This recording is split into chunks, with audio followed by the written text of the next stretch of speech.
প্রিয় শিক্ষার্থীবৃন্দ, আসসালামু আলাইকুম, আদাব। আশা করি তোমরা ভালো আছো। আলহামদুলিল্লাহ আমি ভালো আছি। Dinajpur government girls school online ক্লাসে তোমাদের স্বাগত জানাচ্ছি। আমি মুক্তার আহমেদ মিলন, সহকারী শিক্ষক ভৌত বিজ্ঞান। প্রিয় শিক্ষার্থীবৃন্দ, আজকে আমি তোমাদের নবম দশম শ্রেণীর রসায়ন ক্লাস নিয়ে উপস্থিত হয়েছি। আজকে আমি তোমাদের ষষ্ঠ অধ্যায় থেকে চতুর্থ পাঠ, অর্থাৎ আজকে আমরা এই অধ্যায়টির শেষ পাঠ দেব, আলোচনা করব। প্রিয় শিক্ষার্থীবৃন্দ, আজকে আমরা দেখব যে আমাদের আসলে আজকে আলোচ্য বিষয়গুলো কি। তো আলোচ্য বিষয় আজকে লিমিটিং বিক্রিয়ক এবং উৎপাদের শতকরা পরিমাণ। আমরা অত্যন্ত গুরুত্বপূর্ণ দুটি টপিকস নিয়ে আজকে আলোচনা করব। তো শুরুতেই আমাদের আলোচ্য বিষয় লিমিটিং বিক্রিয়ক। ওকে শিক্ষার্থীবৃন্দ, লিমিটিং বিক্রিয়ক তো লিমিটিং বিক্রিয়ক জানার আগে আমরা জানবো যে বিক্রিয়ক কি এবং উৎপাদ কি। যে কোনো একটি রাসায়নিক বিক্রিয়া যখন সংঘটিত হয়, যেমন হাইড্রোজেন ক্লোরিন, এটা মিলে উৎপন্ন হচ্ছে কি হাইড্রোজেন ক্লোরাইড। ওকে, যে অংশটি বাম পাশে থাকবে, অর্থাৎ যারা বিক্রিয়া অংশগ্রহণ করবে সেটা হচ্ছে তোমার বিক্রিয়ক, আর যা উৎপন্ন হচ্ছে উৎপাদিত হচ্ছে সেটা হলো তোমার উৎপাদ। আমরা সমীকরণের সাহায্যে যখন প্রকাশ করি, বাম পাশে যেটা থাকে সেটি হচ্ছে বিক্রিয়ক এবং ডান পাশে যা থাকে সেটা হচ্ছে উৎপাদ। ওকে শিক্ষার্থী বন্ধুরা, আমরা জানলাম তাহলে এই অংশটি হচ্ছে বিক্রিয়ক আর এই অংশটি কি উৎপাদ। তো লিমিটিং বিক্রিয়ক কি? একাধিক বিক্রিয়কের মধ্য থেকে বিক্রিয়ার শেষে যে বিক্রিয়কটি নিঃশেষ হয়ে যায়, বিক্রিয়া শেষে, সেটি হচ্ছে তোমার লিমিটিং বিক্রিয়ক। ওকে, ধরা যাক যে আমরা এখানে হাইড্রোজেন এবং ক্লোরিন, এখানে আমরা দেখতে পাচ্ছি যে এর একটি অণুর সাথে বিক্রিয়া করে এখানে দুই অণু HCl তৈরি করে। তো এখানে আমরা যদি এর তিনটি অণু নেই, তিনটি অণু হাইড্রোজেন আমরা নিলাম, দুই অণু ক্লোরিনের সাথে আমরা যদি নেই, বিক্রিয়া করে আমরা উপযুক্ত পরিবেশে HCl তৈরি করলাম। তো এখানে লিমিটিং বিক্রিয়ক কোনটি হবে? এখানে আমরা লক্ষ্য করলেই বুঝতে পারছি যে এখানে আসলে সমতা, এখানে বিক্রিয়া থেকে দেখা যাচ্ছে যে বিক্রিয়ক একটা অণু হাইড্রোজেনের সাথে একটা অণু ক্লোরিন যুক্ত হয়ে দুই অণু হাইড্রোজেন ক্লোরাইড তৈরি করে। কাজেই সমান অনুপাত তোমার বিক্রিয়ক থাকার কথা, কিন্তু এখানে তিনটি অণু যদি থাকে হাইড্রোজেন আর দুইটি অণু যদি ক্লোরিন থাকে, তাহলে এখানে যে ঘটনাটি ঘটবে সেটি হচ্ছে যে লিমিটিং বিক্রিয়ক হবে ক্লোরিন। কারণ ক্লোরিন আগে শেষ হবে, অর্থাৎ এর তিনটি অণু যদি থাকতো তাহলে বিক্রিয়াটি সমান সংখ্যক তোমার উৎপাদ অণু তৈরি হতো। কিন্তু এখানে তোমার হচ্ছে ক্লোরিনের অণু কম থাকার কারণে এটি হচ্ছে আগে শেষ হয়ে যাবে, এটি হচ্ছে লিমিটিং বিক্রিয়ক। ওকে, তাহলে আমরা লিমিটিং বিক্রিয়ক কি এটি জানলাম। অর্থাৎ কোনো একটি রাসায়নিক বিক্রিয়া যখন সংঘটিত হবে, সে বিক্রিয়ায় যে অণুটি, যে পদার্থটি মানে আগে শেষ হয়ে যাবে, সেটি হচ্ছে লিমিটিং বিক্রিয়ক। ওকে প্রিয় শিক্ষার্থীবৃন্দ, আমরা আরও দু একটি এই সংক্রান্ত সমস্যার সমাধান করব। তোমরা জানো যে লিমিটিং বিক্রিয়ক অত্যন্ত গুরুত্বপূর্ণ একটি টপিক এই অধ্যায় থেকে, এবং বিগত যে এসএসসি পরীক্ষাগুলোতে আমরা প্রশ্ন অ্যানালাইসিস করলে দেখতে পারবো যে এই বিষয়টি কিন্তু অত্যন্ত গুরুত্বপূর্ণ, অর্থাৎ এই টপিক থেকে কিন্তু সব সময় প্রশ্ন করা হয়। ওকে, তো আমরা একটু লক্ষ্য করি, যেমন একটি আমি সমস্যা লিখছি এবং আমরা সেটা সমাধান করব। যে 4টি ক্যালসিয়াম পরমাণু এবং 4টি অক্সিজেন পরমাণু মিশ্রিত করা হলো কোনটি লিমিটিং বিক্রিয়ক? 4টি ক্যালসিয়াম পরমাণু। ওকে, 4টি ক্যালসিয়াম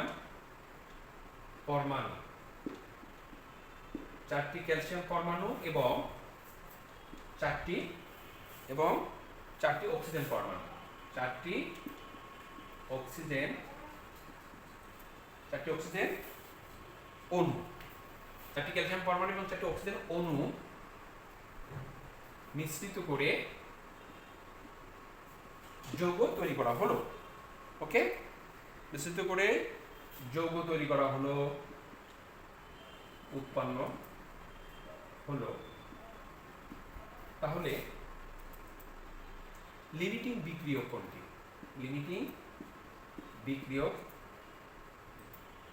কোনটি? ওকে, তাহলে এখানে দেখো, প্রথমে আমার যে কাজটি হবে, এখানে যখন আমরা এই ধরনের কোনো একটা বিক্রিয়া থেকে লিমিটিং বিক্রিয়ক যখন আমরা বের করব, প্রথম যে কাজটি হবে সেটি হলো আমাদের সমীকরণটি আমরা আগে লিখব। হ্যাঁ, সমীকরণটি এখানে ক্যালসিয়াম এবং অক্সিজেন যুক্ত হয়ে, ক্যালসিয়াম এবং অক্সিজেন যুক্ত হয়ে তোমার কি তৈরি করেছে, ক্যালসিয়াম অক্সাইড। এবং এর দ্বিতীয় যে কাজটি হবে সেটি কিন্তু সমতা করা। অবশ্যই এখানে সমতা করতে হবে, এটি একটি গুরুত্বপূর্ণ ফ্যাক্টর। সমতা যদি আমরা না করি তাহলে আমাদের ইকুয়েশন কিন্তু এখানে আমরা ভুল করে ফেলবো। অর্থাৎ ক্যালসিয়াম অক্সিজেন ক্যালসিয়াম অক্সাইড, তার মানে এখানে আমরা যদি 2 দিয়ে এটাকে গুণ করি তাহলে এখানে আমরা 2 পাচ্ছি। তাহলে দুটা ক্যালসিয়াম পরমাণু একটা ক্যালসিয়াম অক্সিজেন অণুর সাথে যুক্ত হয়ে 2 ক্যালসিয়াম অক্সাইড তৈরি করছে। ওকে, তাহলে এখন এখান থেকে আমাদের কিন্তু দেয়া আছে পরমাণু এবং অণু। এখান থেকে আমরা যদি তোমার লিমিটিং বিক্রিয়কটা বের করতে চাই তাহলে আমরা কি করব, যে আমরা এমন একটা সংখ্যা এটাকে কিন্তু বের করতে পারি, যে এটা আমরা জানি 2 × 6.023 × 10⁻23। এটাতে 1 মোল আছে, তার মানে এখানে আমরা লিখতে পারি 1 × 6.023 × 10⁻23 এতটি অক্সিজেন অণু। ওকে, এখানে এতটি অক্সিজেন অণু আর এখানে এতটি ক্যালসিয়াম পরমাণু, ক্যালসিয়াম পরমাণু। ওকে, আমাদের এই গুরুত্বপূর্ণ অংশটি যে আমরা লক্ষ্য করছি যে এখানে 2 × 6.023 × 10⁻23 টি ক্যালসিয়াম পরমাণু তোমার যুক্ত হচ্ছে 1.6023 × 10⁻23 টি অক্সিজেন অণুর সঙ্গে। ওকে, তাহলে আমরা এখানে আমাদের দেয়া আছে যে 4টি ক্যালসিয়াম পরমাণু এবং 4টি অক্সিজেন অণু। তাহলে আমরা এখান থেকে বের করতে পারি যে এতটি ক্যালসিয়াম পরমাণু অক্সিজেন অণুর সাথে যুক্ত হবে কতটি। আমরা এখানে লিখি যে এতটি ক্যালসিয়াম পরমাণু, এতটি ক্যালসিয়াম পরমাণু অর্থাৎ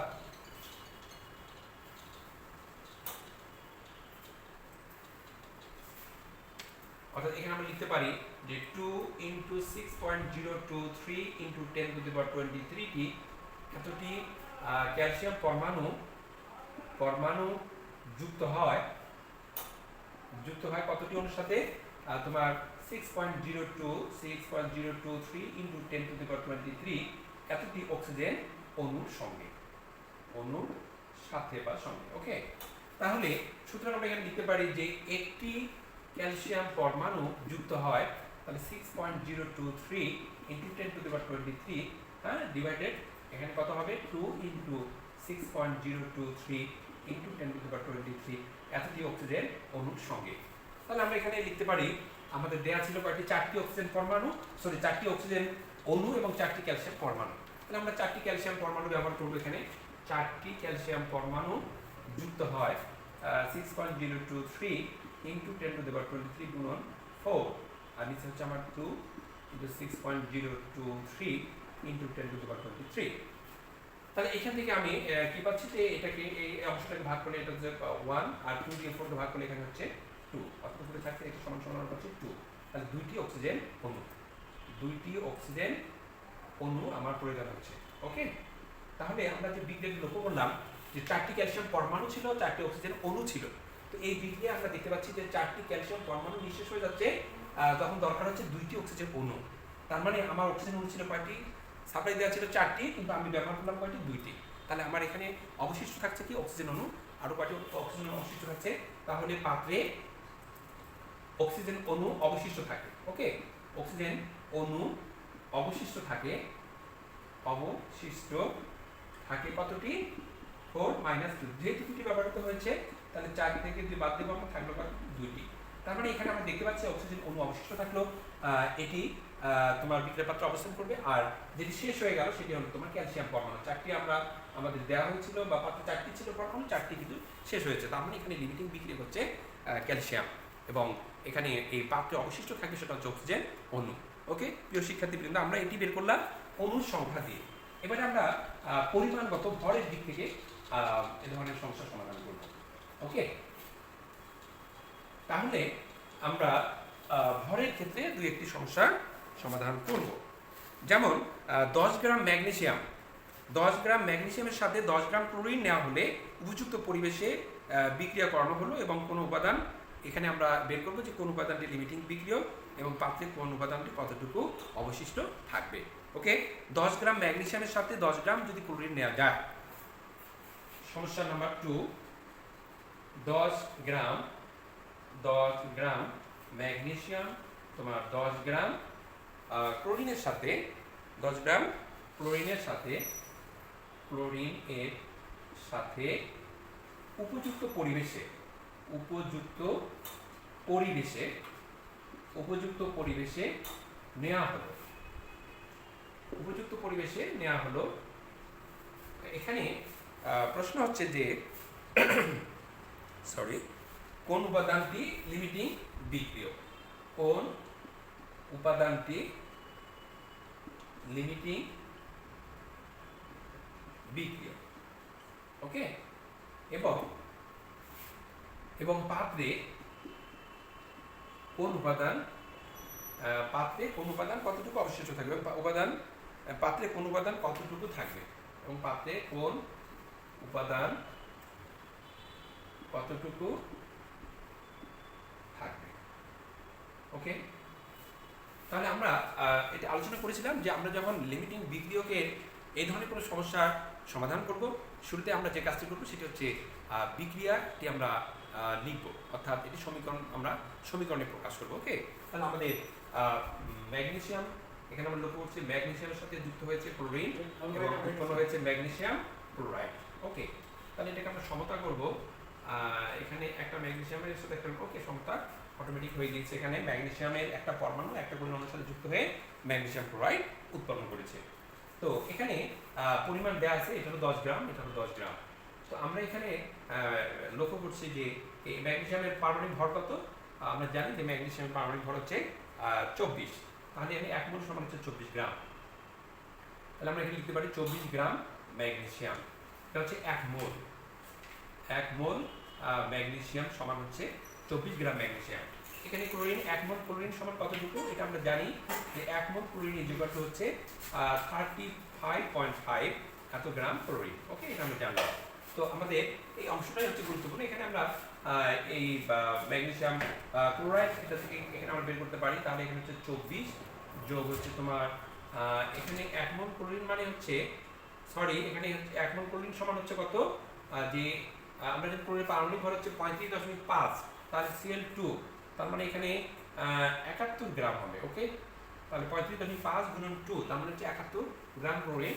আর এখানে 24 যোগ 71 সমান হচ্ছে কত, এত গ্রাম। 1 মোল তোমার ম্যাগনেসিয়াম ক্লোরাইড সমান হবে তোমার 5 এবং 95 গ্রাম, ওকে, 95 গ্রাম। তাহলে এখানে 1 মোল ম্যাগনেসিয়াম সমান হচ্ছে 24 গ্রাম ম্যাগনেসিয়াম, 1 মোল ক্লোরিন সমান হচ্ছে 71 গ্রাম ক্লোরিন, এবং 1 মোল ম্যাগনেসিয়াম ক্লোরাইড সমান হচ্ছে 95 গ্রাম ম্যাগনেসিয়াম ক্লোরাইড, ওকে।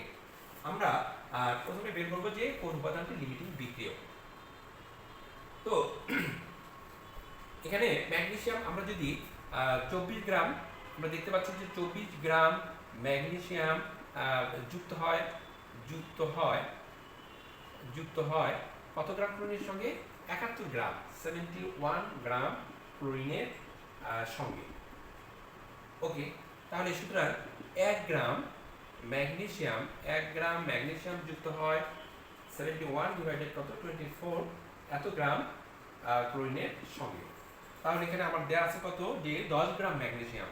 তাহলে 10 গ্রাম ম্যাগনেসিয়াম যুক্ত হয় 71 × 10 ডিভাইডেড 24 এত গ্রাম এর সঙ্গে। তাহলে এখানে আমরা হিসাব করে কত পাচ্ছি, শিক্ষার্থীবৃন্দ, 71 গুণন 10, 710। 710কে আমরা যদি 24 দিয়ে ভাগ করি তাহলে আসবে আমাদের 29.58 গ্রাম। তাহলে আমরা কিন্তু এটা বের করে ফেললাম যে 10 গ্রাম আমার ম্যাগনেসিয়াম, 10 গ্রাম ক্লোরিন আমার পাত্রে আমরা নিয়েছি উপযুক্ত পরিবেশে। সেখানে 10 গ্রাম ম্যাগনেসিয়াম যদি আমরা শেষ করতে চাই, আমার ক্লোরিনের দরকার হচ্ছে 29.58 গ্রাম, কিন্তু আমাকে পাত্রে সাপ্লাই দেওয়া হয়েছে কত গ্রাম, 10 গ্রাম ক্লোরিন। তার দরকার কতটা ছিল, 29.58 গ্রাম। তাহলে এখানে আমরা কিন্তু সহজে বলতে পারছি যে যতটা ক্লোরিন থাকা দরকার ছিল 10 গ্রাম ম্যাগনেসিয়ামকে নিঃশেষ করার জন্য বিক্রিয়া করে, তা সেই পরিমাণ কিন্তু এখানে নেই। তার মানে এটি কম পরিমাণ আছে। কতটুকু কম আছে আমরা সেটা বিয়োগ করে পাবো, অর্থাৎ তাহলে আরও আমাদের, তাহলে 10 গ্রাম ম্যাগনেসিয়ামকে নিঃশেষ করার জন্য 10 গ্রাম ম্যাগনেসিয়ামকে নিঃশেষ করার জন্য বিক্রিয়ায় তোমার ক্লোরিন প্রয়োজন হচ্ছে কত, 29.58 গ্রাম। তাহলে আরো দরকার কতটুকু, 10 গ্রাম আছে, তাহলে 29.58 মাইনাস হচ্ছে 10, তার মানে হচ্ছে 19.58 গ্রাম আরো দরকার। তাহলে 10 গ্রাম ম্যাগনেসিয়ামকে নিঃশেষ করার জন্য অতিরিক্ত ক্লোরিন দরকার, মানে আরো দরকার অতিরিক্ত ক্লোরিন প্রয়োজন 19.58 গ্রাম, মানে 19.58 গ্রাম ক্লোরিন আরো যদি থাকতো তাহলে সম্পূর্ণ যে 10 গ্রাম ম্যাগনেসিয়াম আছে এটি কিন্তু শেষ হতো বিক্রিয়ার মাধ্যমে। তো যেহেতু এটি শেষ করা সম্ভব হয়নি, অর্থাৎ এই মানে তোমার এখানে ক্লোরিন কি আছে, কম আছে, তাহলে এখানে আমরা খুব সহজে বলতে পারছি প্রিয় শিক্ষার্থীবৃন্দ যে এখানে লিমিটিং বিক্রিয়ক কোনটি, এখানে আমরা দেখলাম ক্লোরিন হচ্ছে লিমিটিং বিক্রিয়ক। ওকে, তাহলে এখানে ক্লোরিন তোমার লিমিটিং বিক্রিয়ক। ওকে, তো এক্ষেত্রে আমরা দেখতে পাচ্ছি লিমিটিং বিক্রিয়ক আমরা পেয়ে গেলাম একটি অংশ, কোন উপাদানটি লিমিটিং বিক্রিয়ক, এখানে হচ্ছে ক্লোরিন লিমিটিং বিক্রিয়ক, ক্লোরিন লিমিটিং বিক্রিয়ক। ওকে, লিমিটিং বিক্রিয়ক। এখন কথা হচ্ছে যে এরপরে অংশ পাত্রে কোন উপাদান কতটুকু থাকবে। পাত্রে এখানে কিন্তু তোমার মানে কোন উপাদান কতটুকু থাকবে, অর্থাৎ এখানে পাত্রে তোমার ম্যাগনেসিয়াম ক্লোরাইড উৎপন্ন হবে এবং অবশিষ্ট থাকবে তোমার হচ্ছে ম্যাগনেসিয়াম, কারণ ক্লোরিন তো লিমিটিং বিক্রিয়ক, তাহলে কতটুকু ম্যাগনেসিয়াম অবশিষ্ট থাকবে সেটা আমরা বের করব। অর্থাৎ এখানে আমরা কিন্তু এটা বের করতে পারি যে 71 গ্রাম ক্লোরিন তোমার যুক্ত হয় কত গ্রাম ম্যাগনেসিয়ামের সাথে, 24 গ্রাম ম্যাগনেসিয়ামের সাথে, 24 গ্রাম ম্যাগনেসিয়াম এর সাথে। তাহলে সুতরাং আমরা এখানে বলতে পারি 1 গ্রাম ক্লোরিন যুক্ত হয় 24 ডিভাইডেড কত 71 গ্রাম ম্যাগনেসিয়ামের সাথে। তাহলে আমার সাপ্লাই ছিল কত, যে 10 গ্রাম ক্লোরিন এর সাথে যুক্ত হয় 24 × 10 ডিভাইডেড 71 এত গ্রাম ম্যাগনেসিয়ামের সাথে। তাহলে প্রিয় শিক্ষার্থীদের এখানে আমরা যদি 24 × 10 অর্থাৎ 240 কে 71 দিয়ে আমরা ভাগ করি তাহলে কত পাবো, 240 ভাগ হচ্ছে 71, তাহলে আমরা এখানে পাচ্ছি 3.38 গ্রাম। ওকে, এখানে আমরা পাচ্ছি 3.38 গ্রাম, এটা হচ্ছে তোমার ম্যাগনেসিয়াম। তার মানে পাত্রে আমার যে 10 গ্রাম ম্যাগনেসিয়াম ছিল তার মধ্যে থেকে আমার 10 গ্রাম ক্লোরিনকে নিঃশেষ করার জন্য 3.38 গ্রাম ম্যাগনেসিয়াম আমার দরকার ছিল, কিন্তু বাকি যেটা অর্থাৎ এই অংশটি বিক্রিয়া করেছে আর বাকি যে অংশটা আছে সেটা অবশিষ্ট থাকবে পাত্রে। পাত্রে অবশিষ্ট কতটুকু থাকবে সেটা আমরা এখন বের করবো। ওকে, তাহলে ওই পাত্রে ম্যাগনেসিয়াম অবশিষ্ট থাকবে, পাত্রে ম্যাগনেসিয়াম ছিল 10 গ্রাম, তাহলে পাত্রে অবশিষ্ট ম্যাগনেসিয়াম কতটুকু থাকবে, যে 10 গ্রাম মাইনাস হচ্ছে কত 3.38 গ্রাম। ওকে, তাহলে আমরা এখানে কত পাবো, 10 থেকে 3.38 এখানে হচ্ছে 62 আর তার হচ্ছে এখানে 6.62 গ্রাম। ওকে, শিক্ষার্থীবৃন্দ, তাহলে আমরা পাত্রে ম্যাগনেসিয়াম পাবো 6.62 গ্রাম, আর ক্লোরিন নিঃশেষ হয়ে যাচ্ছে। আরেকটা যে আমরা পাবো সেটা হচ্ছে ম্যাগনেসিয়াম ক্লোরাইড কতটুকু উৎপন্ন হচ্ছে সেটি কিন্তু আমরা এখানে পাবো, সেটাকে আমাদের বের করতে হবে।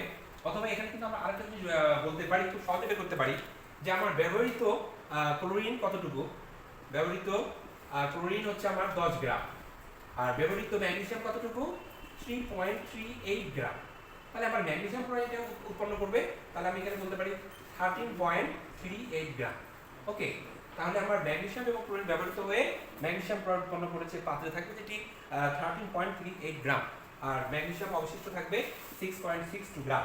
ওকে, প্রিয় শিক্ষার্থীবৃন্দ, তাহলে আমরা এই প্রশ্ন থেকে আমরা দেখলাম যে লিমিটিং বিক্রিয়ক কীভাবে বের করতে হয় এবং লিমিটিং বিক্রিয়কের ব্যবহার করার পরে অবশিষ্ট কোন উপাদানটি কতটুকু থাকবে সেটি আমরা কিন্তু বের করলাম এবং বের করার পদ্ধতি জানলাম এবং সেখানে উৎপাদিত যে যৌগ কতটুকু থাকবে সেটি আমরা বের করা জানলাম।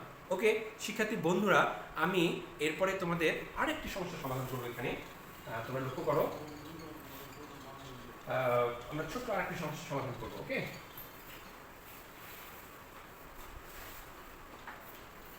দেখো যে তোমার হচ্ছে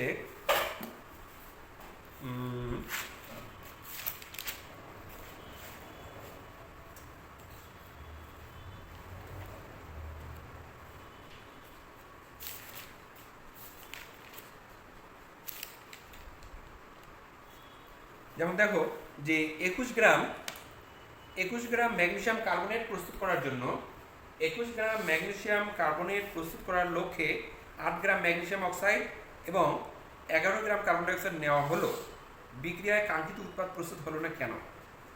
21 গ্রাম ম্যাগনেসিয়াম কার্বনেট প্রস্তুত করার জন্য 8 গ্রাম ম্যাগনেসিয়াম অক্সাইড, 21 গ্রাম ম্যাগনেসিয়াম 21 গ্রাম ম্যাগনেসিয়াম কার্বনেট প্রস্তুত করার জন্য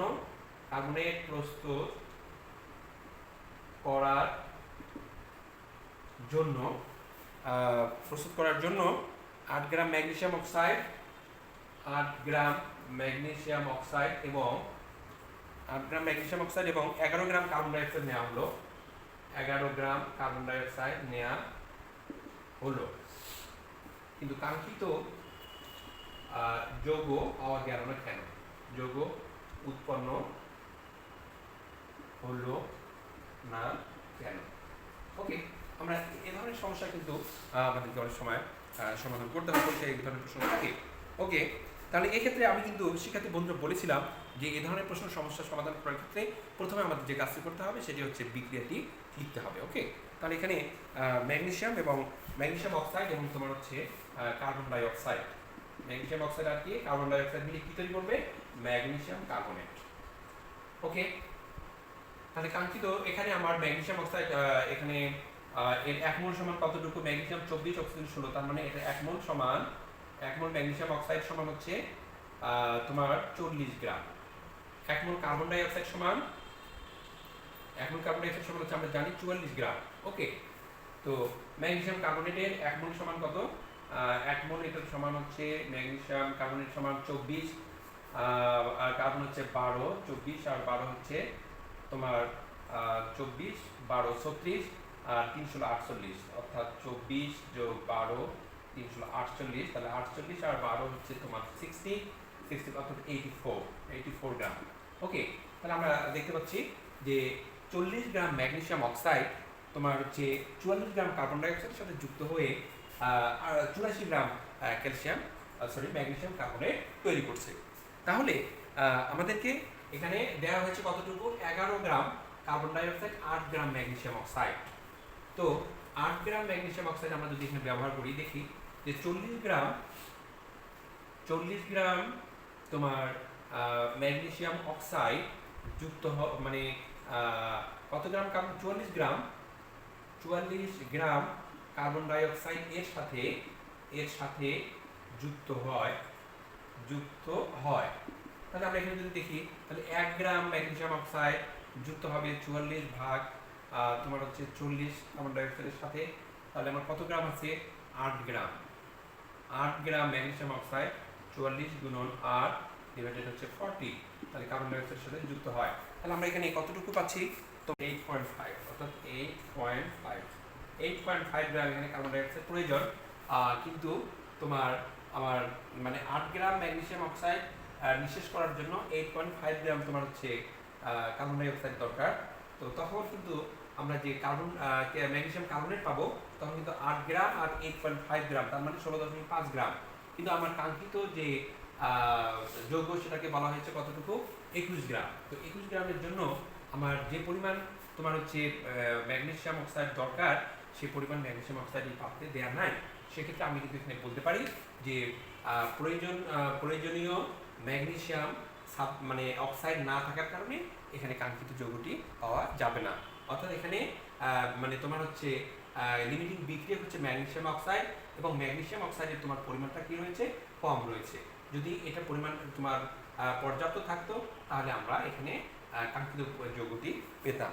ওকে, প্রিয় শিক্ষার্থীবৃন্দ, আজকে আমরা আমাদের আরেকটি টপিক আছে, সেটা হচ্ছে উৎপাদের শতকরা পরিমাণ।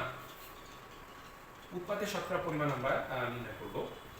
তো উৎপাদের শতকরা পরিমাণ কি জিনিস?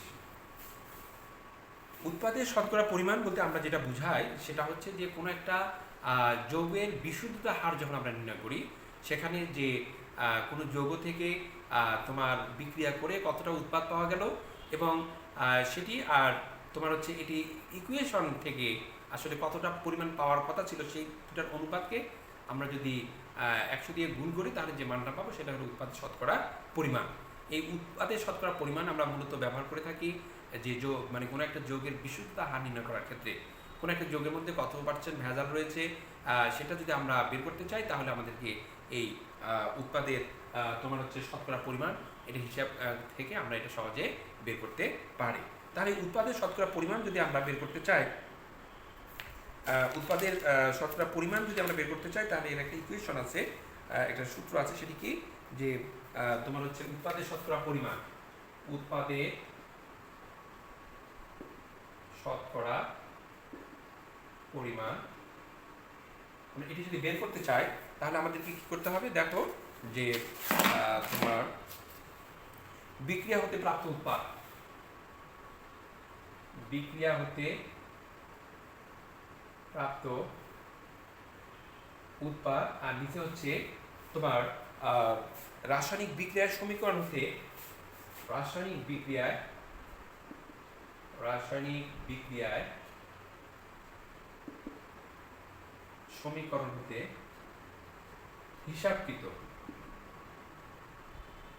হিসাবকৃত উৎপাদের পরিমাণ, ওকে, ইনটু 100%, ওকে। তাহলে আমরা উৎপাদের শতকরা পরিমাণ, এটা মূলত কেন ব্যবহার করা হয়, কেন বের করি আমরা? এটা ব্যবহার করলে কোনো যোগে কতটুকু ভেজাল আছে এবং তার বিশুদ্ধ হার আমরা এটা বের করতে পারি, ওকে। শিক্ষার্থীবৃন্দ, আমরা তাহলে একটি সমস্যা আমরা দেখি। যেমন 200 গ্রাম ক্যালসিয়াম কার্বনেট, 200 গ্রাম ক্যালসিয়াম কার্বনেট উত্তপ্ত করে তোমার ক্যালসিয়াম অক্সাইড পাওয়া গেল 100 গ্রাম। তো উৎপাদের শতকরা পরিমাণ কত? 200 গ্রাম ক্যালসিয়াম কার্বনেটকে, সমস্যা 200 গ্রাম ক্যালসিয়াম কার্বনেটকে উত্তপ্ত করে, 200 গ্রাম ক্যালসিয়াম কার্বনেটকে উত্তপ্ত করে তোমার হচ্ছে ক্যালসিয়াম অক্সাইড পাওয়া গেল 100 গ্রাম। ক্যালসিয়াম অক্সাইড পাওয়া গেল কতটুকু? 100 গ্রাম, ঠিক আছে। তাহলে তোমার হচ্ছে উৎপাদের শতকরা পরিমাণ কত? উৎপাদের শতকরা পরিমাণ কত? ওকে। তাহলে আমরা এখানে এর ক্ষেত্রেও এই মানে সমস্যাটির ক্ষেত্রেও আমরা কিন্তু বিক্রিয়াটি লিখবো যে এখানে ক্যালসিয়াম কার্বনেটকে আমরা যখন উত্তপ্ত করব তখন এখানে কি পাওয়া যাবে? ক্যালসিয়াম অক্সাইড এবং কার্বন ডাই অক্সাইড, ওকে। তো 200 গ্রাম ক্যালসিয়াম কার্বনেটকে উত্তপ্ত করে ক্যালসিয়াম অক্সাইড পাওয়া গেল 100 গ্রাম। তো এখানে ক্যালসিয়াম কার্বনেট 1 মোল সমান কতটুকু আমরা এটা বের করব? 1 মোল ক্যালসিয়াম কার্বনেট ইকুয়াল টু হচ্ছে, ক্যালসিয়াম হচ্ছে 40, কার্বন হচ্ছে 12, আর অক্সিজেন 3টা পরমাণু 348, 12 60, অর্থাৎ 100 গ্রাম, ওকে। 100 গ্রাম 1 মোল ক্যালসিয়াম কার্বনেট সমান হচ্ছে 100 গ্রাম। আর এখানে আমরা ক্যালসিয়াম অক্সাইড পাচ্ছি কতটুকু? ক্যালসিয়াম 40, অক্সিজেন হচ্ছে 16, তার মানে 1 মোল ক্যালসিয়াম অক্সাইড ইকুয়াল টু হচ্ছে তোমার 56 গ্রাম ক্যালসিয়াম অক্সাইড, ওকে। প্রিয় শিক্ষার্থীবৃন্দ, আমাদের এই দুটো জিনিস দরকার, অর্থাৎ ক্যালসিয়াম কার্বনেট থেকে আমরা কি পাচ্ছি? Calcium oxide. তো এখানে 100 গ্রাম ক্যালসিয়াম কার্বনেট থেকে দেখা যাচ্ছে উৎপন্ন হচ্ছে 56 গ্রাম ক্যালসিয়াম অক্সাইড, ওকে। আমরা তাহলে লিখি যে 100 গ্রাম ক্যালসিয়াম কার্বনেট হতে বিক্রিয়া করে বা উত্তপ্ত করে, আমরা এখানে উত্তপ্ত করে লিখতে পারি, ওকে। উত্তপ্ত করে ক্যালসিয়াম অক্সাইড পাওয়া যায় কত গ্রাম? 56 গ্রাম, ওকে। তাহলে 100 গ্রাম ক্যালসিয়াম কার্বনেটকে উত্তপ্ত করে ক্যালসিয়াম অক্সাইড পাওয়া যায় কত গ্রাম? 56 গ্রাম।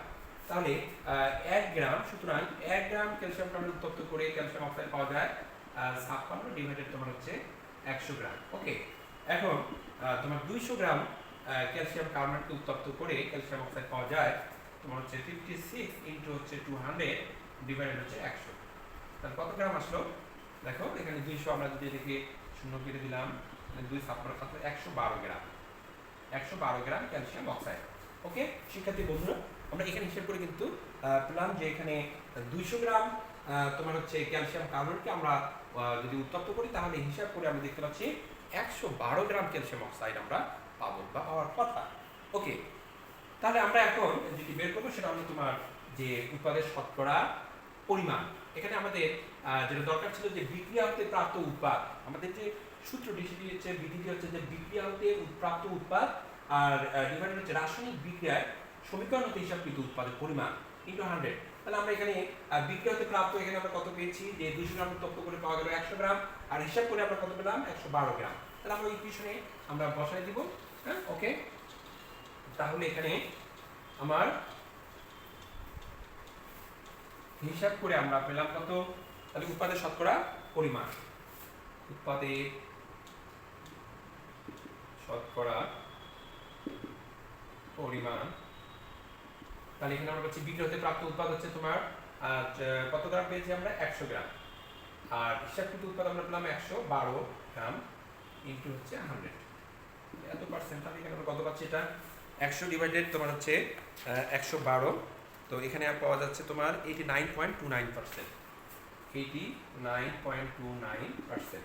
তার মানে এখানে এই উৎপাদের শতকরা পরিমাণ হচ্ছে 89.29%। তার মানে এখানে যদি আমরা যদি বলি যে এই মানে যৌগটিতে ভেজালের পরিমাণ কত পার্সেন্ট, তাহলে আমরা কিন্তু 100 থেকে 89.29 এটা যদি বাদ দিই তাহলে আমরা পাবো 11.11%। ওকে, তাহলে আমরা সহজে কিন্তু যে কোনো যৌগের ক্ষেত্রে এটি প্রয়োগ করতে পারবো এবং আমরা তার বিশুদ্ধ হার বের করতে পারবো। ওকে শিক্ষার্থী বন্ধুরা, তোমরা এগুলো ভালো করে প্র্যাকটিস করবে এবং এর পরবর্তী ক্লাস দেখার আমন্ত্রণ জানিয়ে আজকের মতো শেষ করছি। ভালো থাকো, সুস্থ থাকো, আল্লাহ হাফেজ।